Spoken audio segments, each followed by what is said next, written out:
Bienvenue dans cette nouvelle vidéo de la série 10 minutes théologiques. Elle a pour titre « Dieu nous appelle à développer un style de vie simple ». Il y a quelques années de cela, un texte chrétien intitulé « La déclaration de Lausanne » a affirmé « Nous sommes tous choqués par la pauvreté de millions d'êtres et troublés par les injustices qui en sont la cause. Ceux d'entre nous qui vivons dans l'abondance, acceptons comme un devoir de développer un style de vie simple pour contribuer plus généreusement à l'évangélisation et à l'aide aux déshérités. » L'expression « style de vie simple » peut évoquer beaucoup de choses très différentes. Pour certains, il s'agira de développement personnel et d'hygiène de vie. Pour d'autres, c'est une question écologique. Dans le texte de la déclaration de Lausanne, il y a une tonalité sociale et liée à la mission. Pour d'autres encore, cette manière de parler peut sembler punitive, comme si la simplicité signifiait se priver des bonnes choses de la vie. Qu'est-ce qu'un style de vie simple? Est-ce vraiment quelque chose à quoi Dieu nous appelle dans la Bible? On peut toujours discuter des mots, et si vous n'aimez pas style de vie ou simple, oubliez cette expression. Mais il est certain que la Bible nous parle de la manière dont nous vivons, de la façon dont on peut décrire notre vie. Une image souvent employée pour cela est celle de la marche. On peut marcher avec Dieu et d'une manière qui plaît à Dieu, ou marcher comme quelqu'un qui ne connaît pas Dieu. Parmi les traits qui sont censés caractériser notre vie, il y a le contentement et le refus de l'amour de l'argent. L'Épître aux Hébreux exhorte que votre conduite ne soit pas inspirée par l'amour de l'argent. Contentez-vous de vos biens actuels, car Dieu lui-même a dit « Je ne te délaisserai pas, ni ne t'abandonnerai. » C'est pourquoi nous pouvons dire avec courage « Le Seigneur est mon secours, je n'aurai pas de crainte, que peut me faire un homme ?» Hébreux chapitre 13, versets 5 et 6. Ces paroles touchent à des réalités profondes en nous et résonnent de manière toute particulière au début du XXIe siècle dans une société de consommation, voire de convoitise, marquée par une abondance intarissable de publicité. Au lieu de vouloir toujours plus, de ne jamais être vraiment satisfait de ce que nous avons, de nous donner comme l'une de nos priorités majeures l'augmentation de notre pouvoir d'achat, de chercher constamment à nous enrichir, aurions-nous besoin d'apprendre à être contents de ce que nous avons? L'apôtre Paul disait « J'ai appris à me contenter de l'état où je me trouve. Je sais vivre dans l'humiliation et je sais vivre dans l'abondance. En tout et partout, j'ai appris à être rassasié et à avoir faim, à être dans l'abondance et à être dans la disette. Je puis tout par celui qui me fortifie. » Philippiens chapitre 4, versets 11 à 13. Notez que Paul dit « J'ai appris ». Le contentement est un apprentissage. Ce n'est pas forcément une évidence ou quelque chose de facile.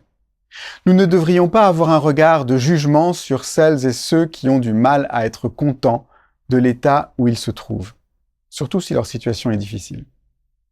Apprendre le contentement, apprendre à se défaire de l'amour de l'argent, représente un cheminement à accomplir avec Dieu, à la suite du Christ, avec les ressources que donne le Saint-Esprit, et normalement le soutien de la communauté chrétienne.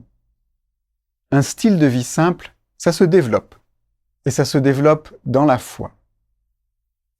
Dans la première épître à Timothée, l'apôtre Paul affirme que si nous avons la nourriture et le vêtement, cela nous suffira, au chapitre 6, verset 8. Il n'enseigne pas pour autant que si nous avons davantage, ce serait mal. Les biens sont présentés comme quelque chose de positif. Dieu nous donne tout avec abondance pour que nous en jouissions. 1 Timothée chapitre 6, verset 17. Là où un problème se pose, c'est lorsque le don prend la place du donateur. Lorsque l'argent devient une idole et la source de notre espérance pour l'avenir. Deux choses devraient découler du contentement et du refus de l'amour de l'argent. D'une part, la reconnaissance à Dieu pour les bienfaits qu'il nous accorde. Et d'autre part, la disposition à partager avec les autres. Ici, nous pouvons rejoindre la déclaration de Lausanne.